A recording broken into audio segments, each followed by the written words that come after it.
নমস্কার বন্ধুরা, তোমাদের সামনে একটা ভিডিও নিয়ে চলে এসেছি।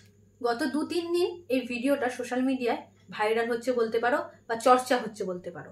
তো আগে তোমরা স্ক্রিনে দেওয়া ভিডিওটা দেখো, তারপর তোমাদেরকে বলছি। কন্টেন্ট বানানোর নাম করে নাবালিকাকে ধর্ষণ, এই ন্যাক্কারজনক ঘটনাকে কেন্দ্র করে গ্রেফতার জনপ্রিয় ইউটিউবার সায়ন মণ্ডল এবং অরবিন্দ মণ্ডল। জানা গেছে এই অরবিন্দ এবং সায়ন তারা সম্পর্কে বাবা ছেলে। যে অভিযুক্ত দুজনকে গ্রেফতার করা হয়েছে তারা সম্পর্কে বাবা ছেলে, তবে তাদের বিরুদ্ধে অভিযোগ যে কন্টেন্ট বানানোর নাম করে নাবালিকা ধর্ষণ। এই অভিযোগে কি বলছেন আইনজীবী, শোনাবো।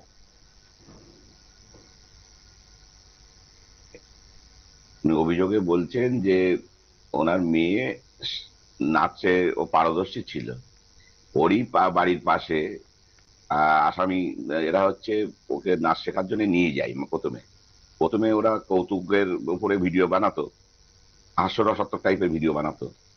পরবর্তীকালে কিছু অশ্লীল ভিডিও বানানো শুরু করে, কিন্তু ও প্রস্তাবে রাজি হতো না। তবুও কিছু আর্থিক সাহায্য এবং ওই নাচের জন্য যে শিক্ষক বলছে সেই জন্য করতো। পরবর্তীকালে গত 7 তারিখে ওকে বাড়িতে একা পেয়ে ওর বাবা ওই ভিডিও করার নাম করে, সায়নের বাবা ভিডিও করার নাম করে, অরবিন্দু, মূল আসামি অরবিন্দু এবং সায়ন, ওর বাবা প্রথমে ওকে জামা কাপড় খুলে ভিডিও তৈরি করার নাম করে ওকে ধর্ষণ করে। তোমরা ভিডিওটা দেখলে, তোমরা অনেকেই জানো, অনেকেই জানো না। এই ভিডিওটা অনেকটা সতর্কতা বলতে পারো, অনেকটা সাবধান বলতে পারো।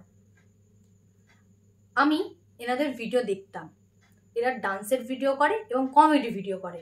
আমি যেহেতু নিজে একজন কমেডি ভিডিও বানাই, তাই ওনাদের বড় ফ্যান বলতে পারো। ওনাদের ভিডিও আমি সবই দেখতাম। এই ভিডিওটা দেখার পর এরকম কাজ যে ওনারা করতে পারে আমার ধারণার বাইরে। একটা মেয়ের দুর্বলতাকে সুযোগ করে কিভাবে অপব্যবহার করলো সেটা তোমরা সবাই দেখতে পেলে। তাই বলবো, সহজে কাউকে বিশ্বাস করো না, এবং বিশ্বাস করলেও তার সবটুকু জেনে সবটুকু বুঝে তাকে বিশ্বাস করো। কারণ এখন যা সমাজ তৈরি হচ্ছে তাতে কাউকে অল্পতে বিশ্বাস করাটা উচিত নয়।